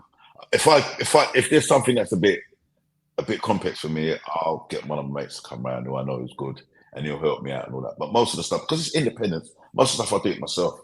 You know, if it was like for majors now or something like that, a bit different, more or less we'll just hire a bigger studio and that. You know what I mean? But in this day and age, man, you can't tell it. All right, let me tell you something. That Grammy's tune was mixed in my house, right? Back to Life was mixed here. Back to Life was mixed on this, mate. Right? It wasn't mastered. I didn't master it, but I mixed that here. So it shows you, you know what I mean? Where you know you don't need a big studio nowadays to do most of your stuff. You might need a big studio if you've got band and musicians and all that stuff there, but if you're doing a lot of stuff digitally, you don't really need a big studio. So you are comfortable with you mixing your own stuff, just like you used to do in the 90s? Yeah, man. That's how I learned. I didn't have no one else to do it. The only time I didn't mix my own stuff is when I was using the SSL decks, when I was using Swan-Yard, when I was working at all the Matrix studios, right? Maison Rouge, Metropolis, when I worked at Psalm West and all that. I didn't do the engineering. I had a friend called Mark Franks. He's one of the top engineers in London, right? Any big thing I'm doing, he's the man I'm gonna call to come in and engineer and mix down all those big lists. You know? But like independent stuff, I just do it by myself, man, at home. Incredible. Booker, did we miss anything? I don't think we missed anything. I think you told it and laid it all out. Have I? I think I haven't told you about my DJ. I haven't told you about my DJing in Italy with Claudio Coccaluto and them guys, and you can tell us. linking up with DJ Ralph, Ivan Iacobucci and them guys. I used to play in Italy all the time, man. I played all over Italy. I love Italy, man. Italy was the place to go as well. Me, Paul, Bobby and Steve, Ricky, we always flying out there every month. I've got to send a big shout. Yes, this is another thing as well. I've got another guy who inspired me to make house music as well. I've got to give him up to Frankie Fonset, man.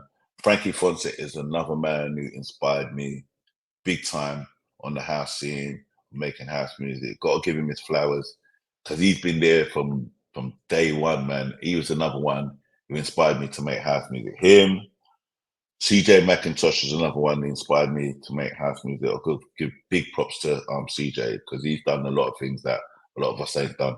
I don't know if you've interviewed him yet, but you need to interview him, man. You know, because he's worked.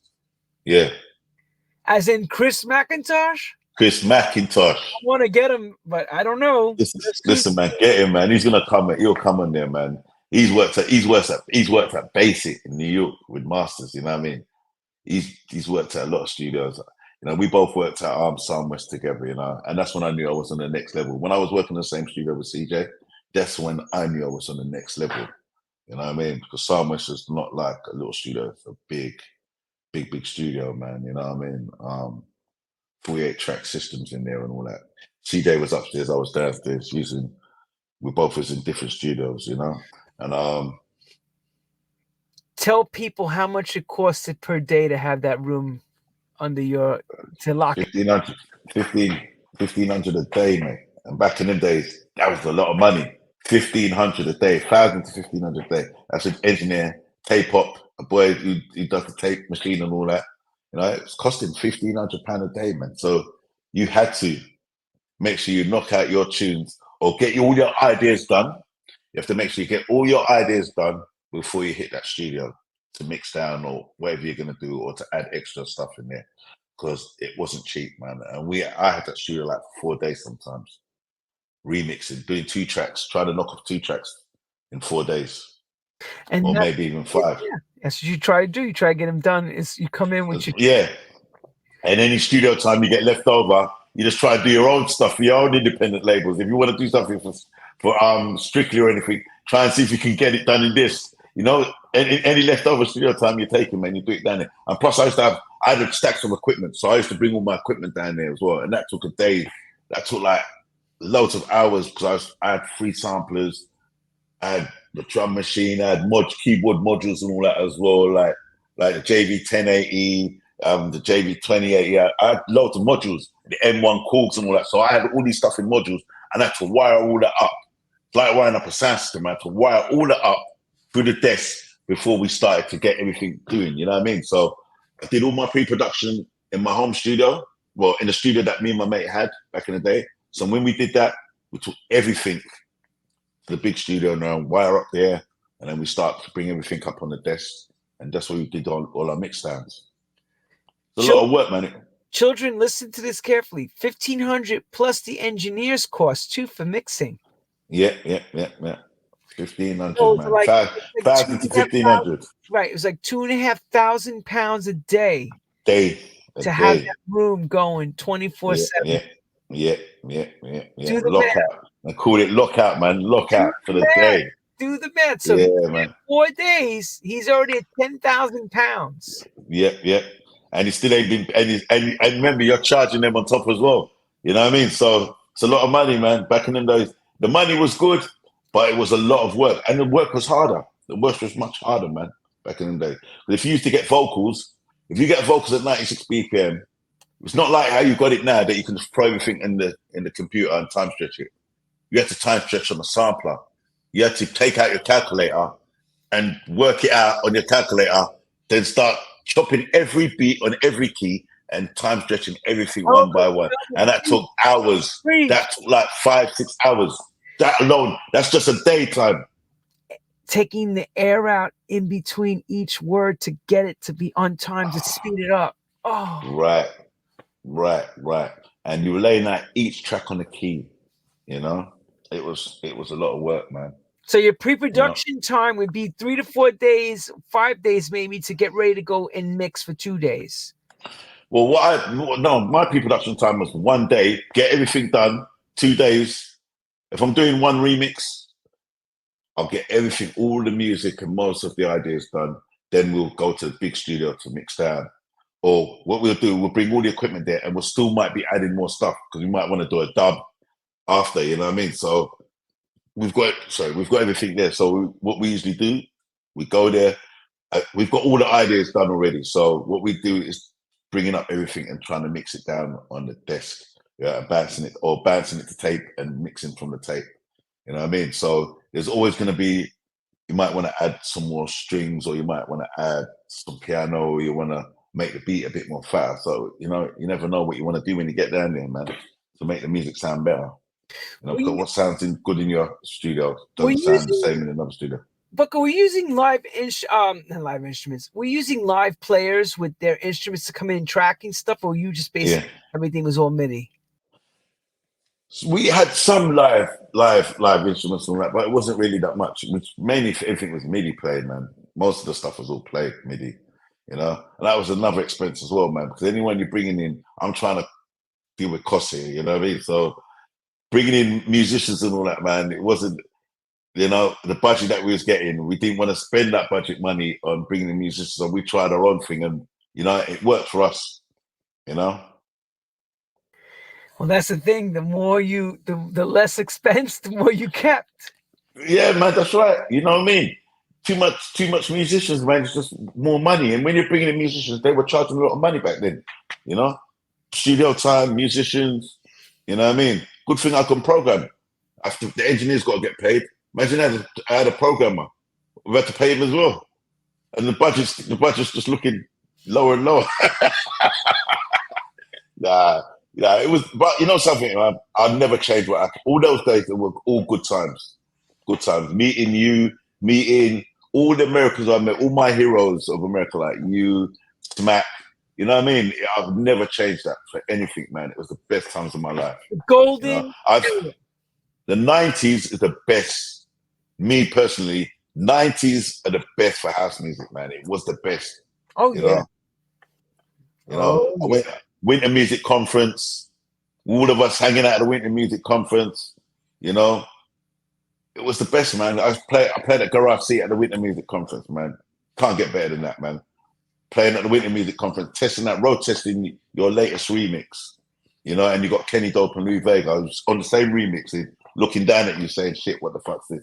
Sorry about the switch. Shit, that's what's exactly this? What was going. What is this, Booker? What the hell is this? What the hell is this? I don't know. You know what I mean? I was like, you know, Booker's what's this tune? You know what I mean? Because I did the remix. Yeah, this was a Jody Watley remix we did for Atlantic, Off the Hook, and then we did it for New York. I did it for Atlantic New. I didn't do it for here. I did it for America.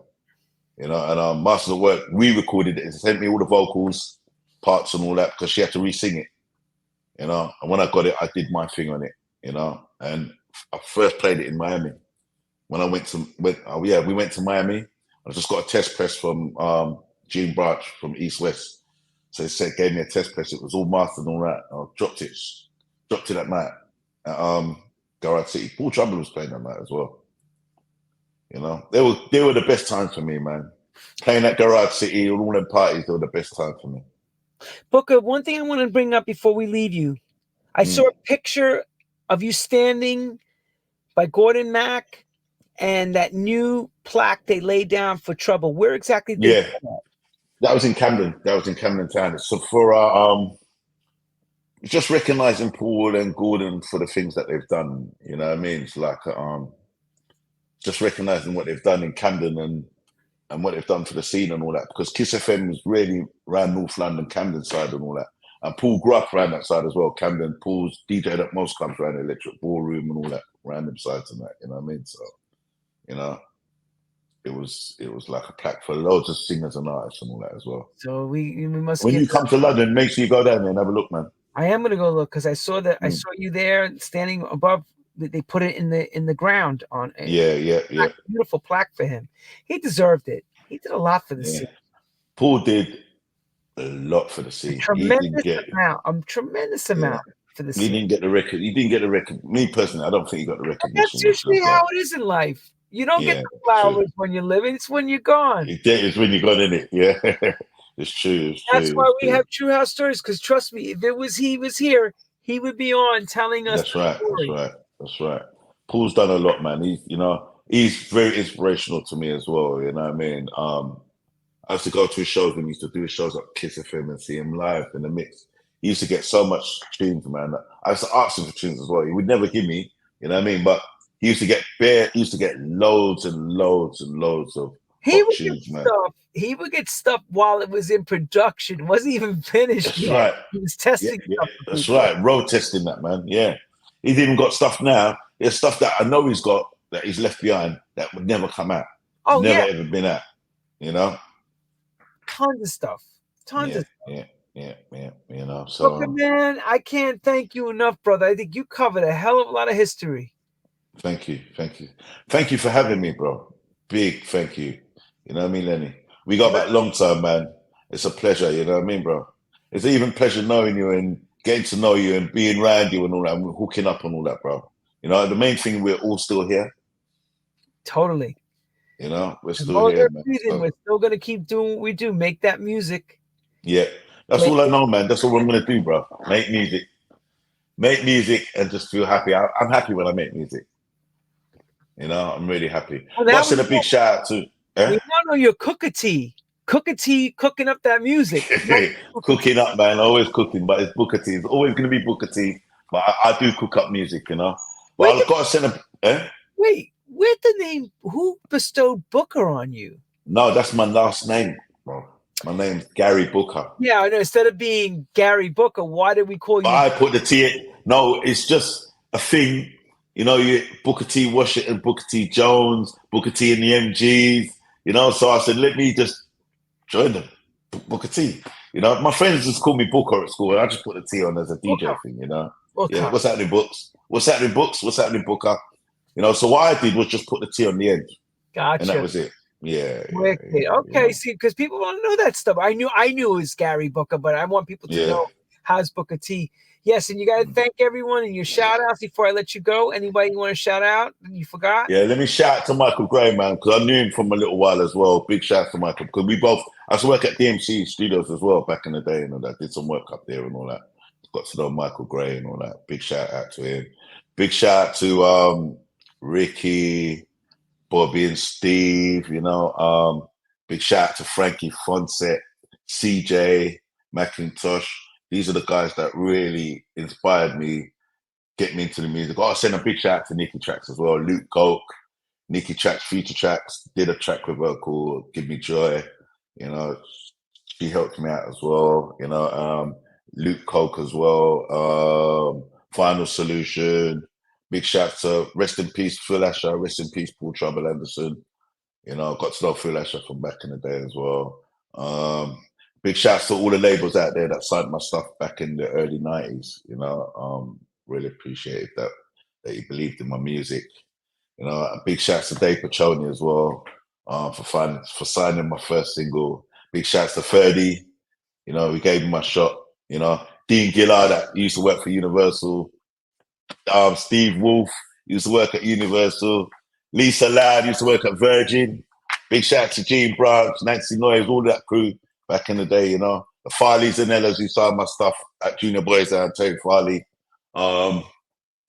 Big shouts to everyone anyway, you know what I mean? Love, big up Mickey D as well. He was the one who hooked me up with Freddie Shannon and Jerome Sydenham and all that. I hanged out with Freddie as well, Freddie and Charles Dawkins in New York back in the day as well. So big shout out to Freddie, big shout out to Charles Dawkins and that, you know. And big shout out to Eddie Perez as well for having me around your studio, man. Bare love, got bare love for you, bro. That's awesome, bro. Yeah. Well, congratulations. You're now part of the alumni of True House Stories. True House Stories. Mm-hmm. And we got your story detailed and clear, and it was a pleasure hearing it from you.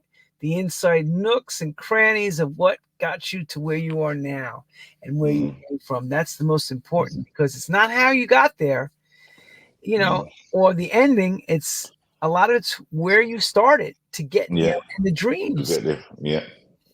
Yeah, but it's still staying there, being there as well, still staying, you know what I mean? Still being positive to the scene and that, you know? You know, I love this scene, man. I love house music. I really do. I love the vibes. I love the atmosphere. I love the excitement of it, you know? Just everything I love about it, man. So, you know, I'll be here, man. I'll always be here making house music. I'll be here trying to get as much DJing as possible before I drop off the earth. But, you know, I'm here. Congratulations, and I'm not gonna tell you stop, you know, because what are you gonna stop and do? You're gonna go make another record. That's what you're gonna stop and do. That's what I'm gonna do, man. Can't stop, won't stop, bro. There you go. Yeah, man. Next week, Robert Cavillis of CNC Music Factory coming on. Not next week, sorry, 2 weeks. True House Stories, October 25th. We have ADE next week already. Oh my God. ADE time. And to everybody in the UK and around the world, a good night. Stay Good blessed. night. Thank you, Mr. Booker, man. Thank you too.